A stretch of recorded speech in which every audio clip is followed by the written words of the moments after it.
saya pernah baca-baca juga nih mengenai Coach Ferry, katanya Iya. pernah memecahkan rekor 5.000 meter tahun 97 ya kalau nggak salah. Iya, 97. Nah itu gimana Coach? Bisa sampai di titik itu? Kalau nggak salah catatan waktunya di 14 menit 26 detik ya? Betul, 26 detik. Sampai Iya. sekarang masih ini tercatat? Masih, rekornya? masih. Oh gitu. Iya. Waduh. 12 tahun 12 saya mecahin tahun. cuma 10 detik.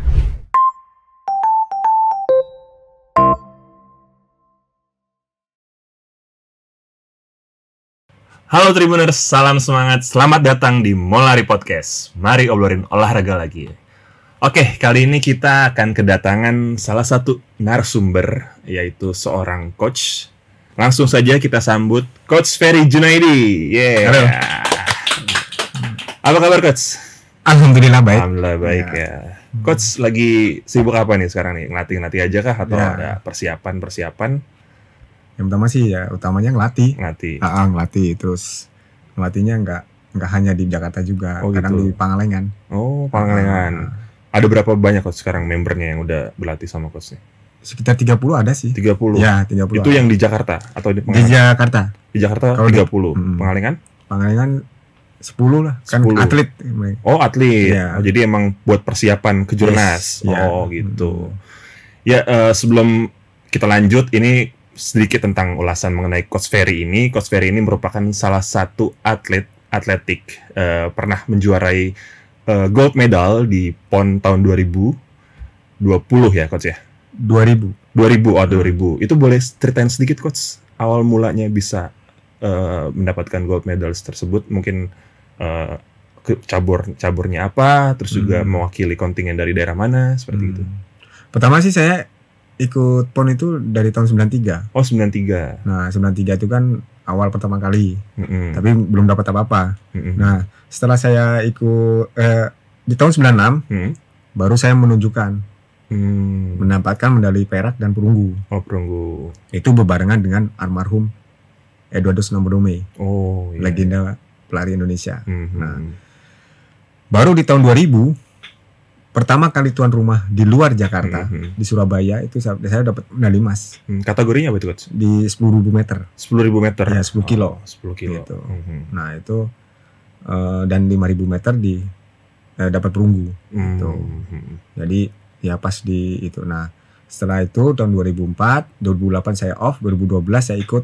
Setelah itu enggak lagi. Oh, jadi sekarang sibuk ngelatih aja lah ya? Iya. 5 kali ikut PON lah. 5 kali ikut PON. Iya. Dan 5-5-nya dapat podium. Cuma di 96 sama 2000. 96 sama 2000. Iya. Oke. Terus saya pernah baca-baca juga nih mengenai Coach Ferry, katanya Iya. pernah memecahkan rekor 5.000 meter tahun 97 ya kalau nggak salah. Iya, 97. Nah itu gimana Coach? Bisa sampai di titik itu? Kalau nggak salah catatan waktunya di 14 menit 26 detik ya? kalau Betul, nggak salah. 26 detik. Sampai Iya. sekarang masih ini tercatat? Masih, rekornya? masih. Oh gitu. Jadi rekor itu kan sebenarnya kan dipegang sama almarhum Eduardo Snambodome di tahun 85.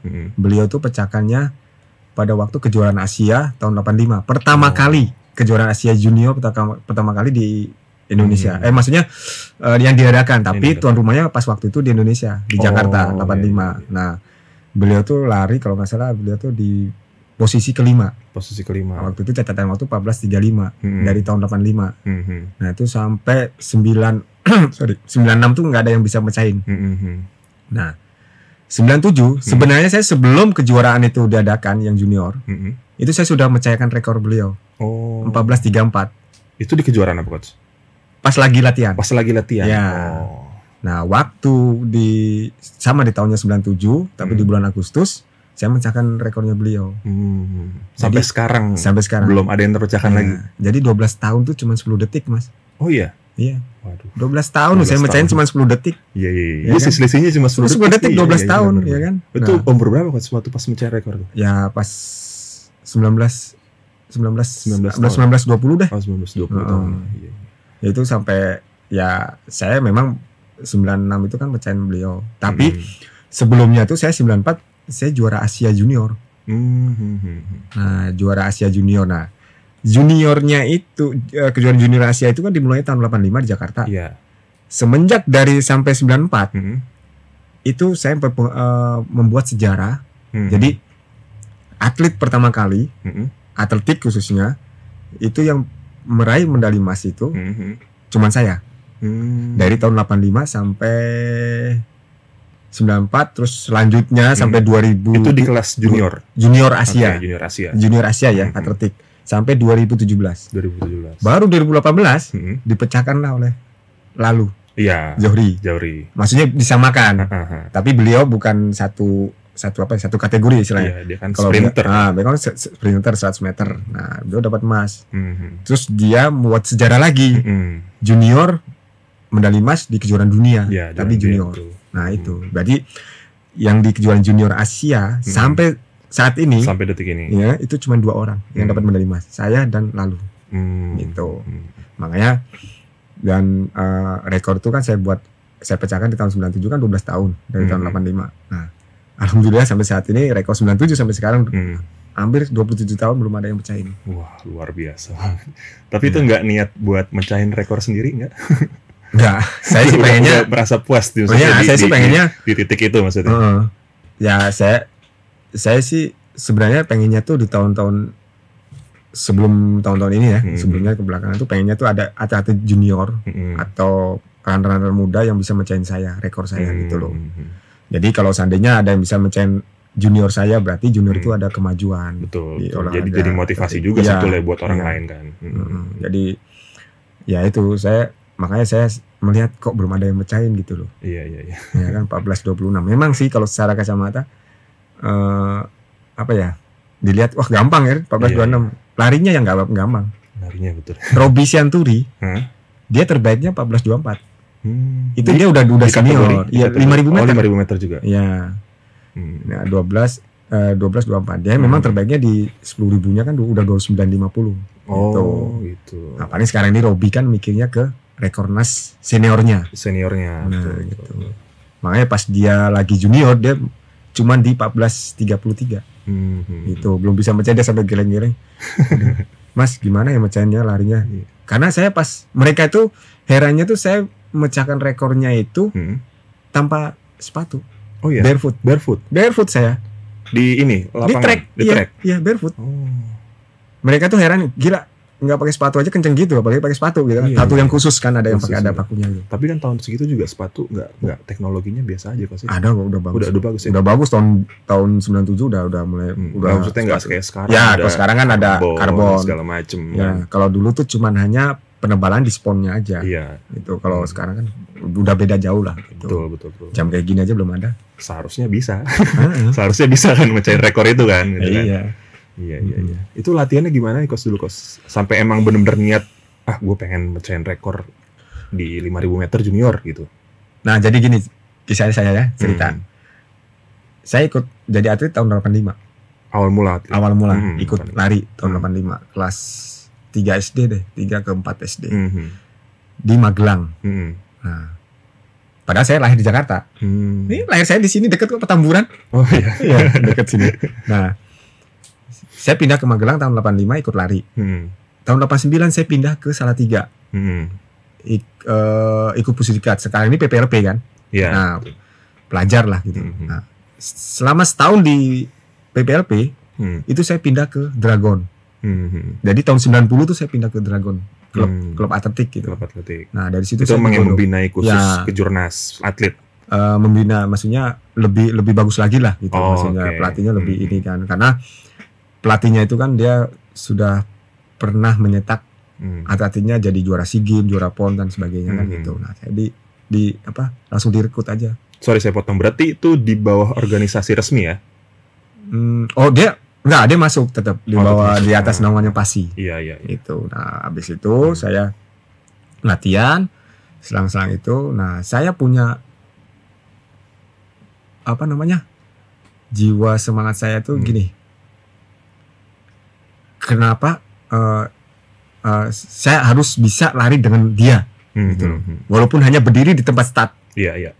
Jadi saya udah bangga nih, wah ini yang saya kagumi udah bisa ada di saya. Nah, tanpa itu harus untuk ngelampauin. Enggak. Nah, itu target saya. Iya. Saya mau jadi pelari ya itu aja. Makanya saya bersyukur ke Dragon Salatiga kan banyak atletnya yang udah atlet SEA Games dan sebagainya kan gitu. Saya udah latihan bareng aja udah seneng minta ampun. Nah, dari situ saya udah mempelajari nggak nggak harus saya harus memecahkan rekor nas dulu deh. Betul. Rekornya yang atlet di situ dulu yang saya pecahkan. Memang saya dari ini saya pecahkan, dari ini saya pecahkan gitu. Alhamdulillah ya berjalan lancar gitu. Nah dari itu saya digembleng sampai ya saya juara PON juga gitu. Berarti kalau bisa dibilang nggak ditargetkan juga karena karena kan emang tujuannya tadi pengen berlari bareng itu kan. Iya, nggak ditargetkan. Targetnya kan. Iya. Nah, ngomongin soal ini nih coach nih, tren lari di 2025. Sekarang kan banyak nih event-event lari gitu kan. Apalagi sekarang dari awal tahun ini udah mulai banyak nih. Setiap minggu bahkan kayak minggu kemarin itu ada Soekarno Run, Anlin segala macam gitu kan. Nah, sekarang kan banyak pelari-pelari pemula yang khususnya pengen ikutan nyoba-nyoba sekedar ikut event fun run atau emang serius di lari gitu. Nah, ini menurut tanggapan coach sendiri gimana nih? Ya kalau race sekarang dengan race yang dulu kan beda, ya kan. Artinya yang dulu tuh kan ya di rumah ada sepatu apa aja bisa pakai. Betul. Ya kan? Nah, sekarang ini kan trennya udah banyak, maksudnya walaupun kita pemula nih. Iya. Sekarang apalagi udah lihat kayak sosmed, kayak IG dan sebagainya kan, lihat sepatu, wah keren-keren gini walaupun dia pemula kan gitu. Dulu saya lari masih pakai Converse, Coach. Iya, dulu pakai Converse kan udah tadi bajunya pakai kaos dalam deh. Ya kan? Nah. Iya benar. Jadi jujur aja. Kalau dulu itu saya lihat itu atletik khusus lari ya. Olahraga miskin. Oh. Kenapa miskin? Ya karena sepatu apa adanya dipakai. Betul. Ya kan? Baju apa adanya pakai. Ya kan gitu. Nggak ada ini. Nah, sekarang ini bisa jadi terkaya. Kalau saya lihat secara pribadi. Udah jadi lifestyle segala kan. Nah, ya kan. Sekarang kayak dulu golf, tenis, bulu tangkis, oke deh, mahalnya di raket dong. Iya. Sekarang lari dari atas sampai kepala bisa 30 juta. Bener. Kalau kita ngikutin. Betul. Cuman itu kan kembali lagi pilihan. Betul. Kan. Nah, kalau saya sih trennya sekarang kalau yang 2025 ini dengan yang tahun-tahun sebelumnya, ya untuk race ini sih kayaknya sih lebih bagus lagi gitu loh. Jadi dulu kayak gimana ya kan, kurang apanya. Nah, tahun ini dibagusin lagi, tahun lalu dibagusin lagi, bagusin. Nah, tiap ini kan ada apa namanya? Apa ya istilahnya? Improvement, perubahan ya kan untuk ini race-nya. Dan tiap yang mengadakan race itu kan pasti kan ada temanya masing-masing. Betul. Enggak temanya kemana ini lagi kan enggak kan terus berlanjut mereka kan. Punya ciri khasnya juga gitu kan. Dan sekarang kan juga banyak gimmick nih. Sekarang apa-apa nanyain goodie bag-nya apa gitu. Banyak gak goodie bag-nya gitu atau enggak larinya di rute apa gitu kan. Karena kan banyak orang memperhatikan kayak yang saya tahu ya gitu kan. Rute lewat jalan layang Nontol menarik gitu kan. Wah, ini jadi icon nih gitu kan kayak Super Bowl tahun kemarin gitu kan. Orang pada ikut gitu kan. Terus juga ini si retail dulu kemarin tuh Alfamart ya. Goodie bag-nya banyak nih gitu kan. Banyak yang ikutan gitu. Itu jadi apakah jadi gimmick semacam gimmick di tren lari 2025 ini atau gimana menurut Coach? Maksudnya kayak sebelumnya itu gimmick-gimmick seperti ini juga dijalankan nggak dari event-event lari sebelumnya? Ya kalau sebelumnya kalau memang kan mereka kan akan improvisasi kan pas mengadakan pelaksanaannya. Ini kekurangannya apa nih? Kayak gini. Kalau kita gini terus gimana nih gitu. Nah, tahun depan gimana gitu kan. Nah, apa yang tadi dikatakan Mas itu maksudnya kayak Alfamart ada goodie bag-nya gede ya kan, dapat ininya istilahnya lumayan kan itu. Isinya bisa banyak gitu. Nah, terus masalah cari rute yang menantang gitu. Nah, itu memang harus punya apa ya? Istilahnya ciri khas atau enggak perubahan pelaksanaan race-nya aja. Maksudnya jangan itu aja dari tahun lalu itu aja kan. Tahun ini aja ini kan nggak ada keseruannya gitu loh. Ya masalah kan hitungannya itu respect kan gitu. Betul, respect. Namanya respect tuh pasti ada kekurangannya, ada kelebihannya gitu. Jadi nggak harus disamakan. Gitu. Itu jadi balik lagi pilihannya ke runnersnya kan. Mau yang kayak gimana nih? Mau yang dapat yang goodie bag-nya banyak atau mau cari yang rutenya bagus atau yang steril atau segala macam. Itu balik lagi kita kasih ke pelarinya sendiri gitu kan. Dan itu juga kembali lagi ada harga di situ. Ya, ada harga juga kan gitu. Ya kalau Alfa mah kalau lihat Alfa, terus sekarang ini kan ada lagi kayak Yomat gitu. Terus apa lagi ya kayak berbentuk kayak waralaba kayak gitu kan banyak yang ngadain juga. Betul. Dan pencetusnya kalau nggak salah, kalau saya lihat sih ya Alfamart sih yang bisa goodie bag gede segitu. Ya kan? Nggak ada yang itu. Makanya yang lainnya pada ikut-ikutan gitu loh. Kemarin Yomat kalau nggak salah di Kota Baru Parahyangan kok. Oh gitu. Iya, goodie bagnya lumayan juga saya lihat. Oh, berarti dia memang Alfamart tuh pencetusnya gitu loh, pencetusnya dengan adanya respect goodie bag yang besar kayak gitu. Ya intinya gini aja.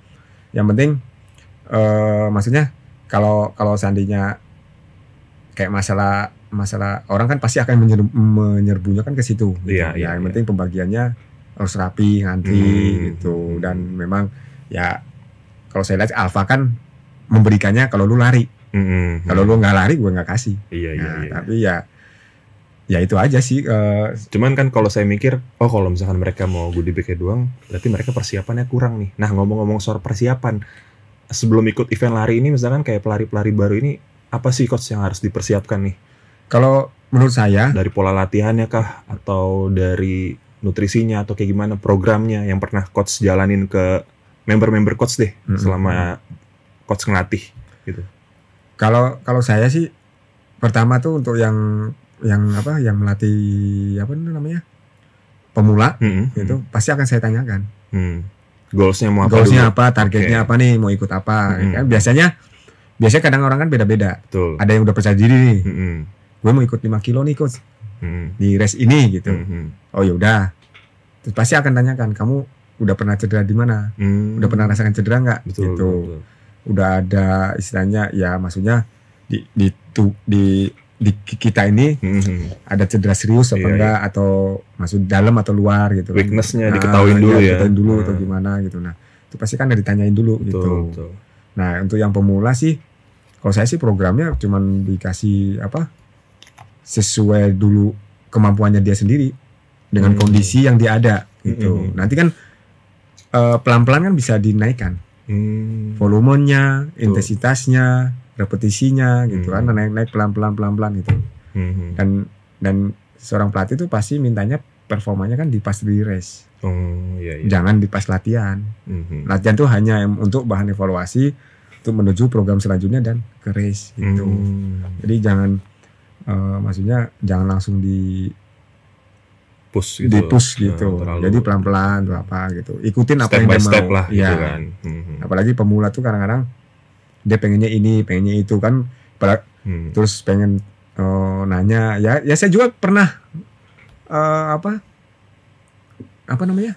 punya runner pemula kayak gitu, tapi banyak nanya itu artinya gini, jadi kayak coach aku kok yang itu kayak gini, kok itu kayak gini, ya itu memang kita harus memberinya dengan betul juga, dengan benar juga gimana ya, karena kan kondisi fisik setiap orang beda-beda kan. Gitu. Misalkan saya nggak bisa disamain dengan si B gitu kan, yang kondisi fisiknya mungkin dia dari segi strength dia lebih bagus, kakinya sering olahraga, latihan gitu kan, latihan beban gitu kan.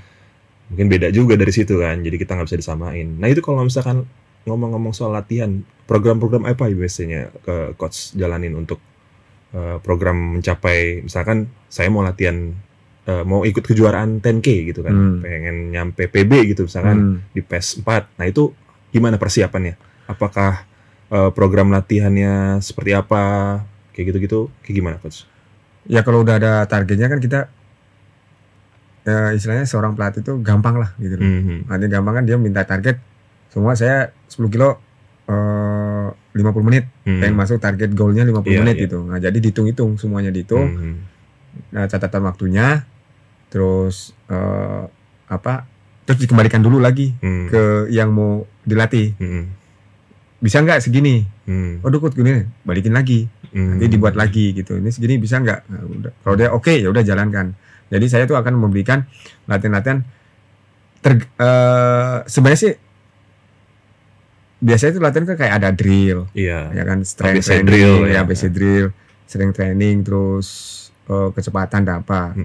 Tapi kita lihat lagi dia ikut race-nya tuh di bulan apa, maksudnya di berapa bulan. Kalau sampai dia 6 bulan nih, itu masih boleh lah kita latihan form, ya kan, cukup kan itu. Nah karena kan kita sebagai pelatih biasanya sih seminggu 2 kali aja pertemuan. Jadi yang lainnya dikasih PR gitu loh. Nah kalau seandainya persiapannya cuma 2 bulan nih, ya drill ABC itu pasti akan dikasihkan pada waktu berbarengan dengan pemanasan warming up. Nah, jadi warming up-nya dibuat dynamic run, ya kan, dynamic warming up, terus ada drill, jadi pelan-pelan. Jadi nggak fokusnya di drill ABC. Tapi itu setiap minggu akan dikasih program latihan seperti itu? Ya, di setiap minggu tuh nanti akan dikasih program. Jadi di program saya tuh biasanya selama seminggu tuh dua kali libur latihan, terus 5 kali latihan. Gitu. Nah, dari 5 kali ini cuman 2 yang pertemuan latihan, gitu loh. Jadi yang 3-nya dibuat PR. Maksudnya yang 3 tuh paling long run, atau enggak yang 2-nya nanti easy. Oke. Terinterval, kemudian lanjutnya gitu. Nah, kalau interval tuh memang harus diliatin. Oh gitu. Beda, nggak bisa dilepas. Kalau yang sudah paham nggak masalah. Kalau yang belum, yang tadi bilang pemula, itu harus diliatin. Takutnya dia ngebut. Malah jebol ternyata. Malah ada apa-apa kita yang kena kan gitu. Yang kita kan was-was kan itu aja. Makanya seperti saya juga ada yang latihan online. Oh gitu, bisa online juga. Bisa online, saya tanyain udah pernah gini-gini, saya tanya segini. Kalau seandainya mampu, jangan dipaksakan. Ikuti program yang ada. Selesai program ini nanti jalan-jalan, nanti step by step nanti akan bisa. Oh iya. Jadi nggak harus dikasih pelatihnya interval pace 4 nih. Dia bisa pace 3 terus, jangan. Udah pace 4 aja dulu. Gitu. Makanya nanti pelan-pelan nanti dia bisa cepet sendiri kok gitu. Makanya nggak usah kenceng-kenceng. Iya. Tapi cepet dikit. Cepetnya banyak kali. Iya. Nah, ngomong-ngomong soal tips nih, Coach, tips lari gitu kan. Saya pribadi lah pengalaman gitu kan. Lari kan baru-baru inilah gitu kan, ikutin lari. Saya paling di PES 7, PES 8 gitu. Tapi gimana tips supaya nggak ngos-ngosan banget nih, Coach? Itu apa sih latihannya gitu? Yang pertama sih, karena saya jujur baru 3 kilo aja dah. Napas kayaknya berat banget itu. Itu gimana latihannya, Coach, kayak gitu, Coach? Kalau secara dokter psikologis ya. Apa tuh? Kalau dokter psikologis tuh kan kalau kita bicara nih biar psikologi kita tenang. Oh iya. Kan dokter psikologis. Kalau psikologis bilang tuh yang pertama mau dilakukan tuh dari kita sendiri. Dari mental dulu. Dari mental dulu. Artinya gini. Yuk kita lari 5 kilo. Betul. Udah pakai sepatu, anjir 5 kilo. Iya. Jauh gitu. Nah, kalau seandainya kita nih 5 kilo, ayo 5 kilo yuk gitu. Nah, dari situ kalau dia udah siap, nah dari situ kita mulai dengan menjaga ritme larinya, ya kan? Ritme langkahnya, ritme nafasnya itu dijaga. Yang penting dari pertama dulu nih udah oke nih. Tapi kalau suruh 5 kilo nih, aduh jauh 5 kilo, sekilo aja deh berjalan. Ya udah, bukan nafas yang ngalah, memang malas aja lah. Mentalnya aja. Mentalnya aja gitu. Nah, kalau mentalnya sudah siap, jadi bisa kita memberikan istilahnya petunjuk lah, maksudnya. Lu jangan lari, jangan terlalu cepat ya larinya. Ini karena 5 kilo jauh. Nikmatin dulu. Santai ya kan. Nikmatin kanan kiri. Saya gitu. Mas, saya ngajarin setiap runner tuh saya gitu. Karena apa? Boleh kita fokus, tapi lu jangan ketinggalan kanan kirinya. Karena kan mungkin pelari-pelari baru ini kan agak-agak gengsi nih, sok-sokan mau ngejar PB. Misalnya saya nih, saya 5 kilo pengen 30 menit, padahal belum latihan aja jarang gitu. Ujung-ujungnya ngos-ngosan gitu kan, ngos-ngosan, nge-thread udah tinggi gitu kan. Nah, kayak gitu, jadi kayak ya mungkin tadi yang coach bilang gitu, seharusnya kita nikmatin dulu gitu kan, prosesnya sampai 5K udah enak gitu kan, baru nanti tambah lagi pace-nya, tambah lagi pelan-pelan aja dulu. Ya kayak kita istilahnya dikasih makanan, kita memang nggak doyan nih, ya lu rasain dulu sedikit-sedikit, nggak lu langsung pasti akan muntah. Ya sama juga kan, lari lu langsung muntah pasti. Ya makanya pelan-pelan dulu, nikmatin, enak ya. Enak ya. Nah, ya kan. Nah, udah enak nih. Ulangin lagi. Nah, makan lagi enak gitu. Jadi saya memberitahukan ke tiap runner ya kayak gitu saya. Gitu. Jadi enggak terlalu formal saya mah. Biasa aja. Yang penting dia ngerti gitu loh. Apa yang saya maksud, apa yang saya katakan gitu loh. Iya. Gitu. Maksudnya kalau runnernya tahu, ngerti, ya udah jalanin gitu. Makanya yang penting saling kerjasama. Betul. Pemula jangan ego, pelatihnya jangan ego. Iya. Udah sama-sama. Oh, kamu pengen ini, yaudah gue giniin ya. Yaudah lu gini ya. Yaudah ini jalan sama. Tujuannya satu kok. pengen jadi pelari hebat gitu aja, gitu. Makanya ya itulah, kerjasama perlu juga. Gitu. Tapi kalau coach ini sampai mantau pola makannya juga kah, nutrisinya juga kah, seperti soalnya saya punya teman juga ada, dia ikut komunitas gitu kan. Sama coachnya ini benar-benar dipantau banget nih, sampai makan siangnya hari ini apa gitu, proteinnya gimana, nutrisinya gimana gitu. Nah itu coach melihat itu seperti itu kayak gimana coach? Maksudnya apakah dilaksanakan juga ke member-membernya? Apa emang itu program yang sebetulnya wajib gitu kan? Ya. Sampai ya makan pun diatur gitu kan? Nah, ini di podcast kan? Iya. Saya mau terangin. Jadi biar orang pada tahu. Jadi setiap pelatih kan beda-beda. Betul. Ya kan? Jadi pelatih A kayak seperti ini, pelatih B seperti ini, pelatih C seperti ini, dan pelatih lainnya. Nah, kalau saya tergantung dari persiapannya. Ya kan? Seumpama nih, dia ingin menurunkan berat badan. Oke. Kasih program. Nah, itu makannya juga diatur. Ya kan? Tapi kalau program itu yang tadi saya bilang, seminggu tuh kan ada 2 kali istirahat. 5 kalinya latihan nih. Betul. Mau strength, mau apa kayak ini 5 kali latihan. Iya. Nah, kalau menurut saya makan boleh. Nggak apa-apa makan boleh. Asal jangan ngemil. Ngemil tuh yang nggak terasa. Apa Ya tuh kan? yang hindarin gorengan? Nah, bukan masalah gorengannya. Oh. Maksudnya gini, ngemil tuh kayak ngemil apa, ngemil kerupuk teh Iya, apa iya, kayak gitu ciki, kan. apa, Nah, kalau makannya udah teratur, istilahnya terus dia ditambah dengan rajin latihan, konsisten latihan, dia akan nyusut. Saya pernah ngelatih beratnya 130 kilo. Iya. Sampai sekarang? Ikut saya sampai sekarang 80 kilo 80. aja. Wah. Saya bilang, coach, saya harus maintain makan. Nah, saya bilang ini, lah kamu latihan terus. Iya. Ya, Kamu kan latihan terus. Ya kamu harus butuh Iya. karbohidrat juga. Boleh kamu makan di siangnya. Itu. Saya nggak ngatur dia. Lo mau makan, udah lo habis itu makan sore nih. Saya nggak bukan masalah ngatur makanannya ya. Maksudnya, yaudah lo makan nasi. Terus nanti pakai kacang-kacangan ini nggak ada. Saya nggak ada. Lo makan aja. Lo nikmatin makan. Gitu. Karena lo makan nikmat, itu bisa bagi buat energi. Gitu. Dan ngejaga mood juga kan ya? Iya kan energi itu, apa kan enak. Kalau lu makan nikmatin, lu buat energi, lu bisa buat yang lainnya juga. Betul. Coba lu makan ditendang sama orang, kalau nggak lu marah-marah nggak bakalan bisa lu jadi energi kan gitu. Malahan jadi ini, oh ya Kut. Nah makanya saya beritahu lagi, apalagi kalian mau persiapan FM, makan dikurang-kurangin, ya tenaga dari mana? Iya. Gitu loh. Sedangkan FM kan juga harus butuh kalori yang banyak kan? Karena saya merasakan seperti itu. Karena saya bisa bicara seperti ini karena saya merasakan juga gitu. Artinya saya kurang makan aja, saya lapar berhenti saya jalan. Iya. Gitu. Makanya pada persiapan itu karbo itu harus makan ada. Cuman intinya jangan ngemil aja. Nah, orang bilang jangan makan gorengan ya gitu. Nggak apa-apa. Paling nanti kalau ini ada yang mau ngomong gimana saya nggak apa. Saya sih nggak masalah makan gorengan. Oh gitu. Nggak ada masalah. Kalau saya sih, oke, gorengan itu lu goreng sendiri nggak apa-apa. Tapi kuat nggak beli minyaknya? Iya. Boleh makan gorengan tapi sekali, gitu nggak apa-apa, gitu loh. Sekarang minum air putih nih terus-terusan. Jenuh. Nggak blenger, ya kan? Iya. Minum lo vitamin terus-terusan, nggak blenger. Kan ada kombinasinya. Betul.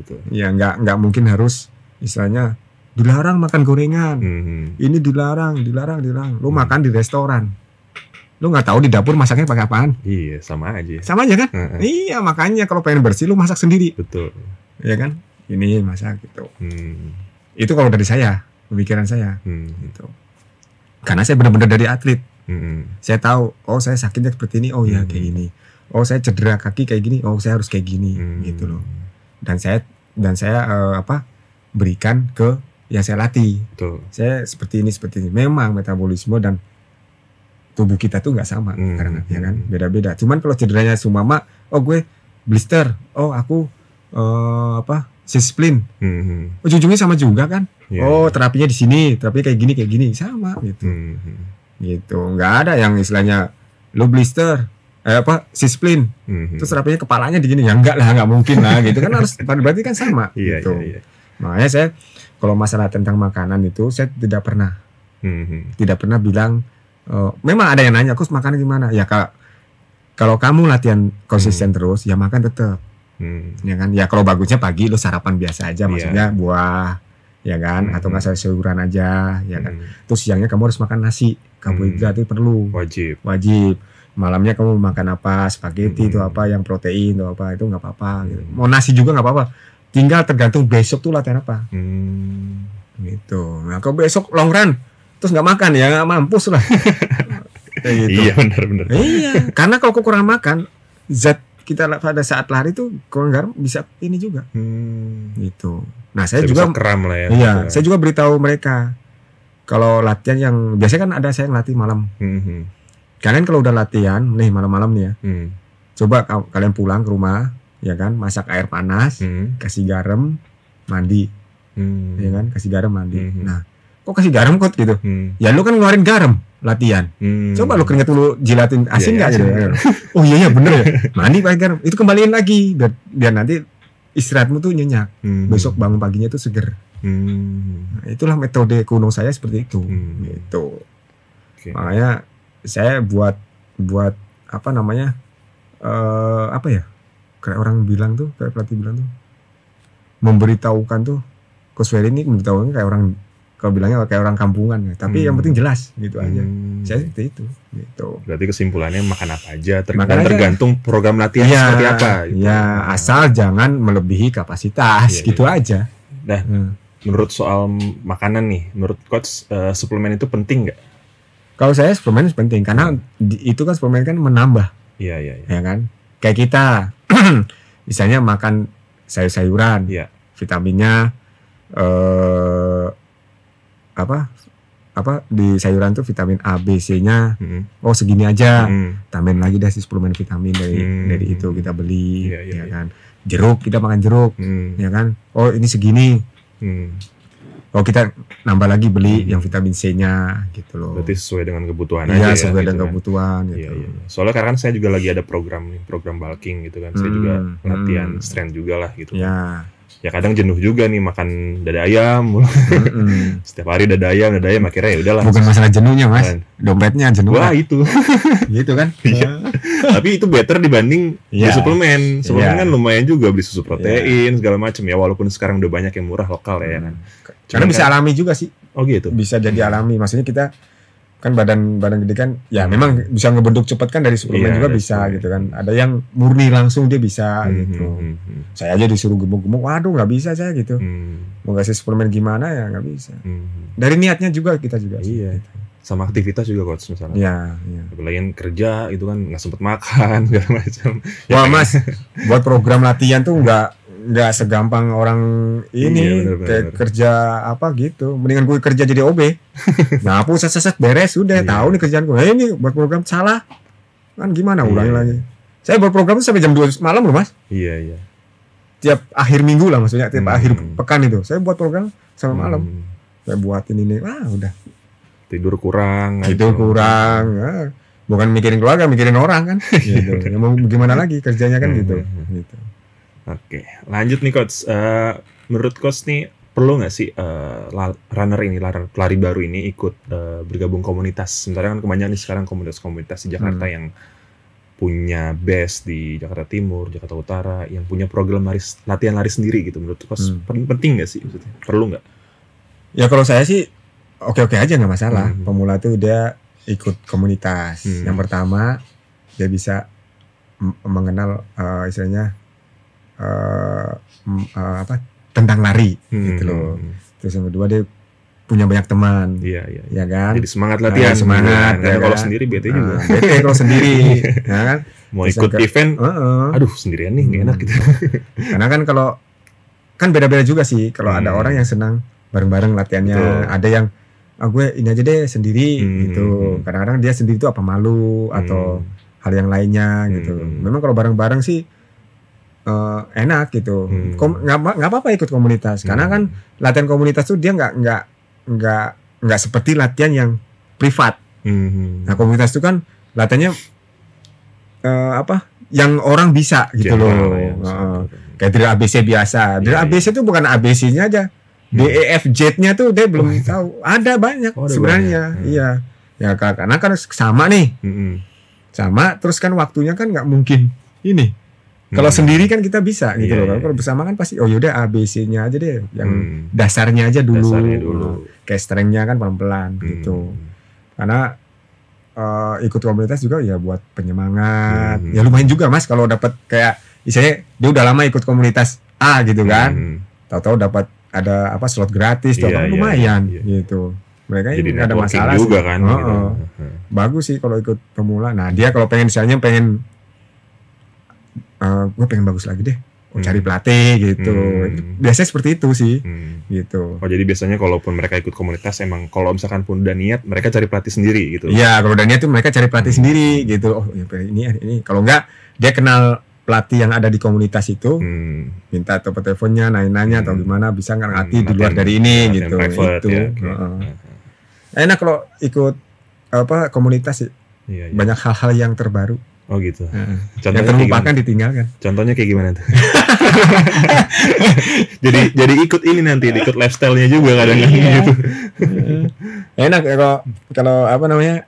Ya kalau menurut saya sih ada enaknya ada enggak enaknya. Ya, semua sih sama seperti inilah. Kayak kita dulu sebelum lari booming kayak gini kan, ya istilahnya ngumpul-ngumpul aja nongkrong di sini. Lama-lama kok nggak enak ya? Kok enak nongkrong sana gitu aja sih yang bersama gitu. Berarti ya tergantung minatnya atau enggak ya. Kalau misalkan mereka pengennya lebih banyak tahu tentang lari ya ikut komunitas. Tapi kalau misalkan pengen lari sendiri ya udah gitu. Atau latihan sama coach pribadi terserah gitu kan. Itu kembali lagi pilihan kan. Oke, coach lanjut. Ngomong-ngomong soal event lari nih, kira-kira event lari apa yang cocok untuk pemula ikut gitu, karena kan sekarang kan banyak event-event lari, ada yang fun run, color run, ada yang 5K, 10K segala macam. Nah itu kira-kira untuk pemula cocoknya di mana nih? Karena ada beberapa kasus, contohnya tahun lalu kayak ya sebut aja kita ada event di Jakarta waktu itu kan. Saya pernah baca viral tentang ada orang medis ngomong kayak gini, ini sekarang banyak pelari-pelari memaksakan diri nih coach gitu. Jadi kayak dia nggak tahu kemampuannya apa, dia ikut kategori apa, ujung-ujungnya kolaps gitu, jadi cedera atau gimana, diangkut gitu. Nah itu gimana nih menanggapi hal itu nih coach nih? Kalau saya sih event yang mengadakan event-event race itu sebenarnya sih mereka nggak salah ya. Iya, mereka kan udah memberikan istilahnya apa ya, frekuensi apa itu namanya, yang itu syarat-syaratnya atau apa. Nah yang biasanya udah harus pernah latihan atau apa kan. Nah sebenarnya yang sampai kolaps kayak gitu kan sebenarnya yang salah sih orangnya. Iya. Gitu. Pelarinya. Iya pelarinya. Memaksakan. Sebenarnya bukan hanya pemula. Yang sudah jago lari juga. Kalau dia tidak menjaga diri sendiri, artinya istirahatnya teratur, makannya ya kan, terus udah tahu nih besok mau race mau gimana. Nah itu harus di prepare dulu gitu loh. Jadi jangan asal-asalan gue cuman ikut 3 kilo aja gitu. Nah kalau begadang lu sampai jam 5 pagi ya tetap aja geletak gitu kan. Iya. Makanya kan harus dari orangnya sendiri sih gitu. Nah makanya kalau saya sih mintanya untuk pemula atau untuk yang runner yang udah hebat-hebat, kondisi itu nomor 1. Jaga kondisi itu nomor 1. Ya kan istirahatnya teratur, ya kan pikirannya tenang atau apa. Ya kalau udah istilahnya udah pas jam istirahatnya ya istirahat lah sepenuhnya gitu. Karena kalau udah gue istirahat ya masuk kamar, HP masih ngeliat. Nah iya bukan itu lagi. Jadi udah istirahat udah lepas aja. Semuanya lepas, lu matiin dulu istirahat. Dan jangan sampai kalau saya pribadi rest tuh jangan dibawa ke tidur. Anggap aja besok nih gue mau jalan-jalan deh. Gitu. Kalau rest tuh ditangkap, apalagi orang nih yang turun FM nih, Virgin FM. Tuh, kilometer 30. Aduh. Nah, itu biasanya mental udah keserang. Nah, itu udah. Gue ngapain lari di sini gitu kan. Udah kilometer 30 tuh udah. Saya udah pernah nih. Sama atlet saya sendiri, dia tidur. Coach, gimana ya besok ya lari gini-gini. Udah lu lari aja sendiri. Udah enggak usah mikirin nih, ini juara namanya juara tuh nanti. Iya. Lu berusaha, yang di atas yang ngatur kayak gitu. Yang penting capai garis finish aja dengan selamat gitu. Iya, kayak gitu. Lu enggak usah udah jangan nyusahin orang. Iya. Langsung dia iya kok tidur aja udah. Saya liatin. Kan kayak sekamar saya liatin. Wah, kok enggak nyenyak nih anak ini gitu. Langsung habis itu udah habis rest saya beritahu. Mendingan lu tidur 3 jam. tapi nyenyak kayak gituin. Gitu. Daripada lu tidur 8 jam tapi nggak nyenyak. Gelisah. Nah, yang 5 jamnya kemana? Otak lu muter kayak gitu. Iya. Iya. Jadi harus memang dijaga kok itu semuanya. Gitu. Nggak usah banyak pikiran intinya. Makanya kalau yang sampai collab itu ya bukan eventnya, ininya. Pelarinya. Ya kembali lagi ketahui kemampuan diri sendiri sebetulnya kan. Jangan terlalu memaksakan nih. Sanggupnya 2,5 ya 2,5 gitu. Atau sanggupnya 5K dulu gitu. Jangan tiba-tiba mau lari nyobain FM waduh. Karena saya pernah collab. Saya pernah loh collab. Iya di Jakarta Internasional. Saya jujur aja Jakarta Internasional Milo yang 10 kilo. Tahun berapa itu, Guys? 2000 ya? 2000-an ya. Iya, 2000 lah. Wah, belum banyak lah. Milo. Itu saya sampai tidur. Aduh, sampai dikasih itu saya. Oksigen. Itu kenapa? Karena malam jam 1 malam saya tidur. Oh, kurang tidur. Iya, kurang tidur walaupun saya dapat nomor 3. Cuman ya itu udah gimana? Tidur saya dapat nomor 3 ya. Iya, tutup gini saya dipakai itu. Gimana udah proper podium 1 pasti. Wah, nah itu saya merasakan, makanya saya beritahu gitu loh. Terus di mana? Di Lombok. Apa namanya? Apa yang lombanya Samoa apa tuh namanya tuh? Itu yang di moto trailnya internasional Mandalika. Di MotoGP itu. Di MotoGP-nya. Nah, tempatnya di situ. Kilometer 5 tuh saya berhenti loh. Ini langsung saya nafas gitu. Itu. Kalau kayak gitu mendingan DNF aja nggak sih Coach? Apa? Nggak, berhenti dulu, tenang, tarik nafas. Yang penting tenang, relax dulu. Lari lagi. Iya, lari pelan-pelan dulu baru push lagi. Iya. Taunya saya periksa asam lambung naik. Waduh. Nah itu dari makan juga. Dari pikiran juga bisa gitu. Makanya kan saya alami gitu loh. Nah terus bagaimana jangan terulang lagi gitu. Jadi evaluasi. Ya evaluasi diri sendiri dan berikan contoh ke yang dilatih gitu. Makanya tuh kayak orang bilang, kok atlet gue naik, enjoy nggak larinya? Enggak sih. Enjoy kok. Jangan bohong. Nah, makanya seorang pelatih itu bukan hanya tahu di programnya, harus tahu jati dirinya runnernya. Kayak gini, gitu. Udah tak harus ini, jangan sampai taunya programnya juga bagus. Semua orang bisa buat program kok. Betul. Iya kan? Tapi kalau setelah kita latihan online gitu dari YouTube, belajar gitu bisa nggak? Sebenarnya sih bisa. Tapi orang yang udah tahu, udah sering dibaca juga.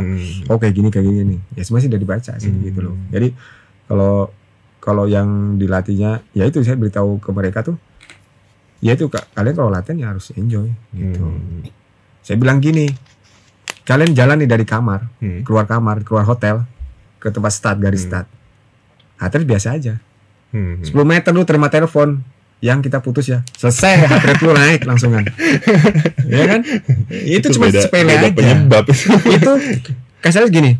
Jadi modelnya gini.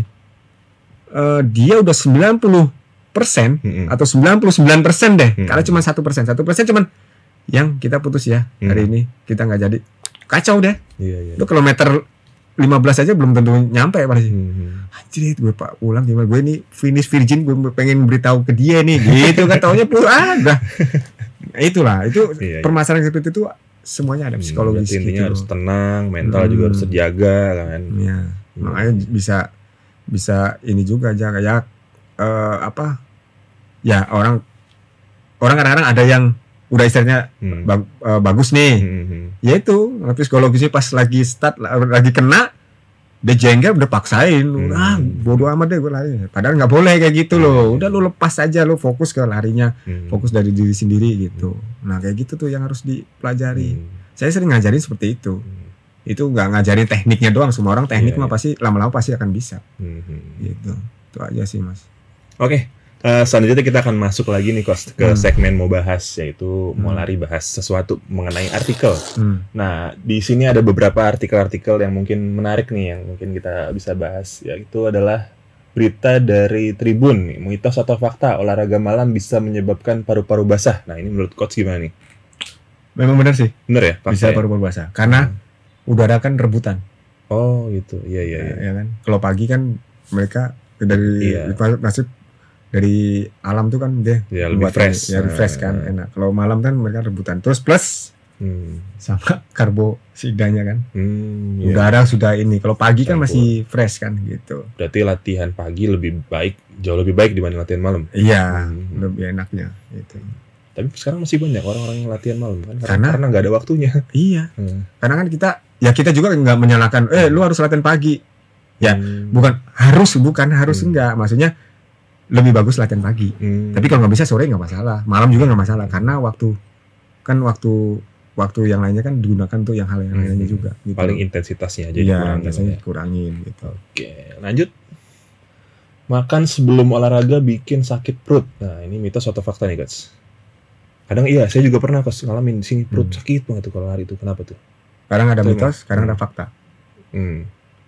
Saya nih, udah lari nih, lapar, saya makan nasi padang, saya lanjut nggak ada masalah. Nggak ada masalah. Berarti bukan mitos kan? Iya. Nah, tapi ada juga yang makan, ya kan, terus sakit, ya bisa juga. Nah, makanya nggak bisa disebut mitos atau fakta. Tergantung dari kondisi. Iya. Si pelarinya itu, gitu loh. Tapi kebanyakannya makan itu harusnya 2 jam sebelum olahraga. Oh, 2 jam. Seharusnya gitu. Tapi kan kembali lagi ke orangnya, ke runnernya gitu. Kalau seandainya, coach, kalau dulu pelari makan dulu nggak? Oh, saya dulu nggak pernah sarapan. Saya cuma minum air putih langsung cus gitu, lari aja. Terus ada yang, aku mau paling sarapan roti, minum teh, 15 menit langsung lari, aku nggak apa-apa. Terus ada yang ini beda-beda gitu loh. Kadang-kadang jadi orang kan bingung. Iya. Mau ikut ini. Ya, kalau bingung ya kamu sendiri aja yang lakuin, kamu yang bisa gitu loh. Aku evaluasi diri sendiri nih, kira-kira kalau baiknya gue makan sebelum latihan 2 jam dulu. 2 jam atau 1 jam gitu. Gitu. Karena kan kalau nggak, kadang-kadang kalau nggak biasa seperti itu kan ini. Kalau saya sih dulu pas jadi atlet, ya itu 1 jam sebelum itu saya sarapannya paling telur ayam kampung mentahnya, kuningnya aja, kasih madu, roti, teh manis, cukup. Plus kopi hitam tapi kecil aja, gitu. Karena buat penyangga ini aja. Pre-workout juga itu. Saya juga masih suka pakai. Sebelum latihan ngopi dulu. Karena kalau saya pribadi, saya tuh kalau latihan terus, itu makan pagi itu bisa di jam 10. Mau mendekati makan siang. Iya. Tapi kalau saya nggak pernah latihan, itu 1 hari bisa 5 kali, 6 kali saya makan. Makan nasi loh. Nasi. Bukan ngemil, nggak, makan nasinya tuh. Itu. Tapi kalau saya latihan tuh saya bisa jam 10 tuh saya baru bisa makan. Pengennya tuh ya itu ngemil, makan minuman yang seger-seger gitu loh. Makanya kalau kembali lagi masalah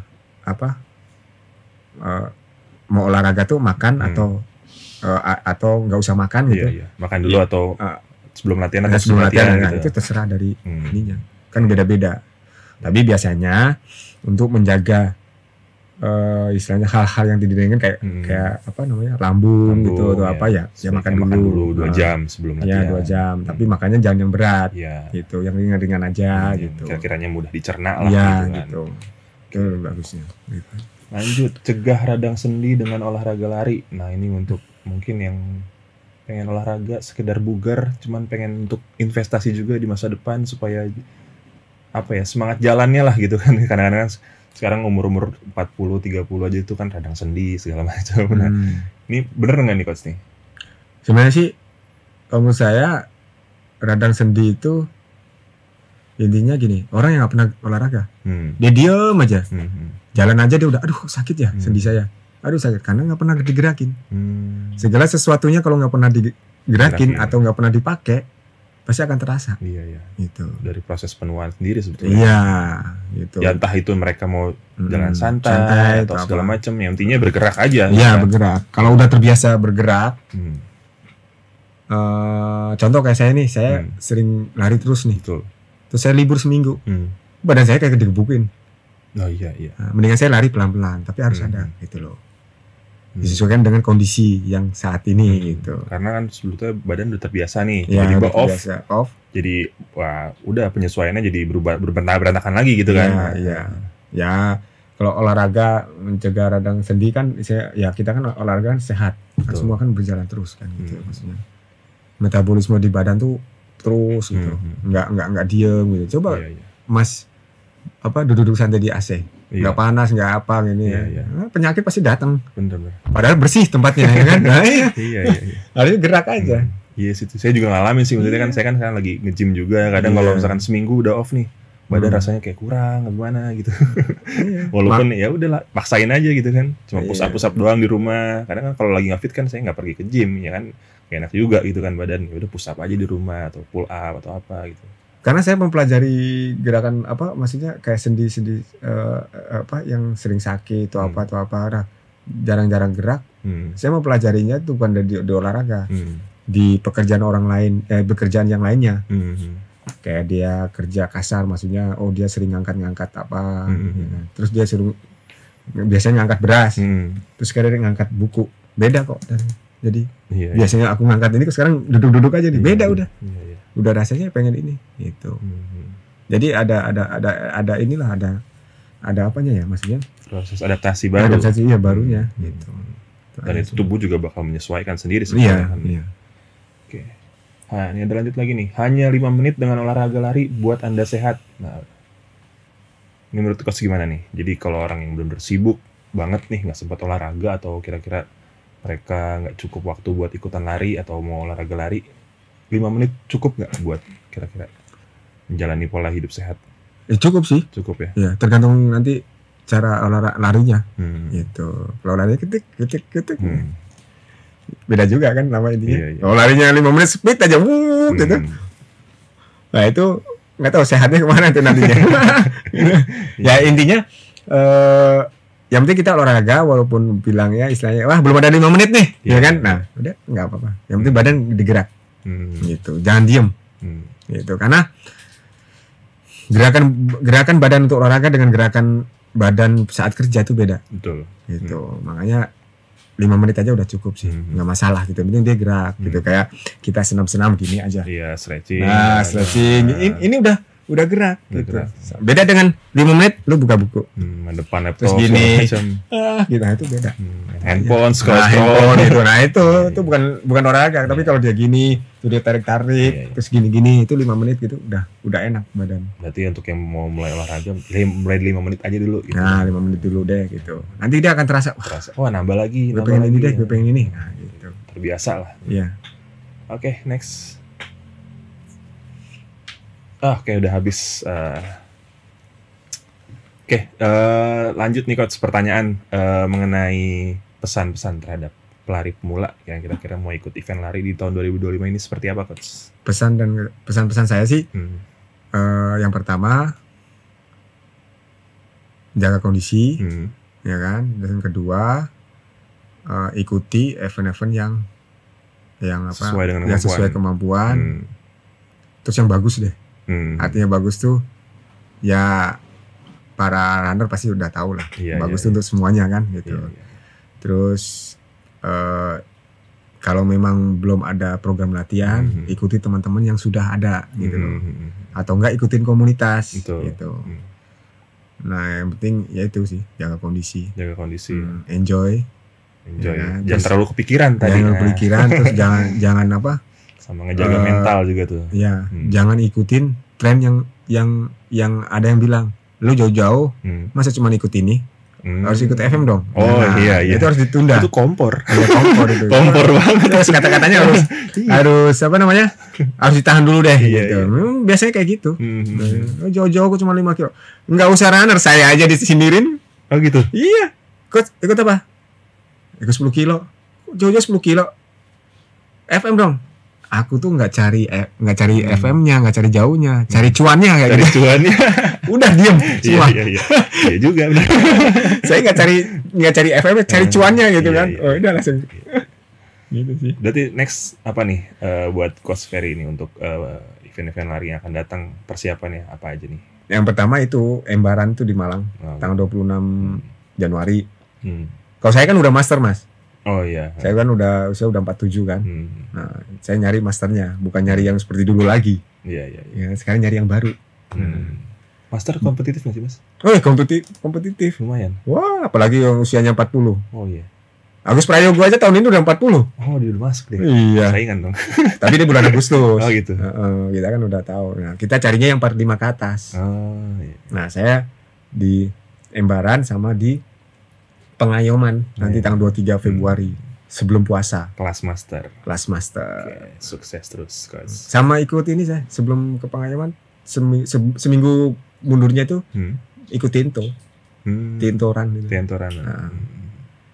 Nah, setelah ini saya fokus WMM pertama kali. Oh iya. Yang saya ikutin di Sydney Marathon. Semoga lancar lah. Sydney itu bulan akhir Agustus. Ya, akhir Agustus ya. Iya. Wih. Mudah-mudahan lancar aja. Lancar sih. Mudah-mudahan ya lancar larinya. Mudah-mudahan ya lari sih lancar ya. Belakangnya itu yang harus lancarin. betul. Persiapan WMM tuh luar biasa. Iya, apalagi Sydney, bro. Aduh, biayanya tuh nggak bisa beli gorengan. Kalau di sana gorengan ada, makan gorengan aja. Ya mudah-mudahan lancar semuanya lah. Amin. Sukses terus, Coach. Karena ini pertama kali saya ikut. Saya sering daftar balot, gagal terus. Baru di Sydney yang bisa dapat. Gitu loh artinya. Emang ada niatan emang buat ngejar WMM.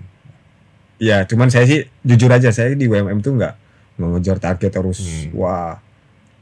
Ya maksud waktu bagus apa enggak. Saya ingin merasakan atmosfernya lah. Atmosfer kemeriahannya WMM kayak gini ya. Gitu loh. Ya walaupun saya sering ikut kayak Osaka Marathon ya kan, kayak Korea Marathon gitu, terus kayak Singapura Marathon. Tapi kan kalau WMM ini gimana sih? Iya. Gitu loh. Bergengsi banget soalnya. Ya kalau seandainya refreshment sih sama istilahnya kan modelnya kayak gitu. Get start, finish kan sama gitu ya itu. Cuma kan meriah atmosfernya itu loh yang ininya kan gitu. Oke, Coach, sukses terus buat amin. karirnya, buat persiapan WMM-nya. Ya. Buat ke depan race-nya seperti apa, sukses terus, sehat selalu. Amin. Oke, terima kasih, Mas. Oke, Tribuners, mungkin kita sudahi dulu podcast bareng Coach Ferry Junaidi. Sampai ketemu di episode berikutnya. Sampai jumpa.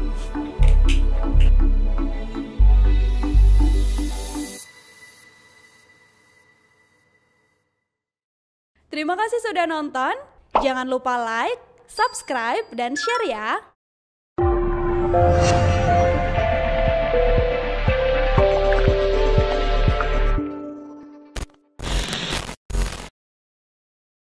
Download Tribun X sekarang. Menghadirkan lokal menjadi Indonesia.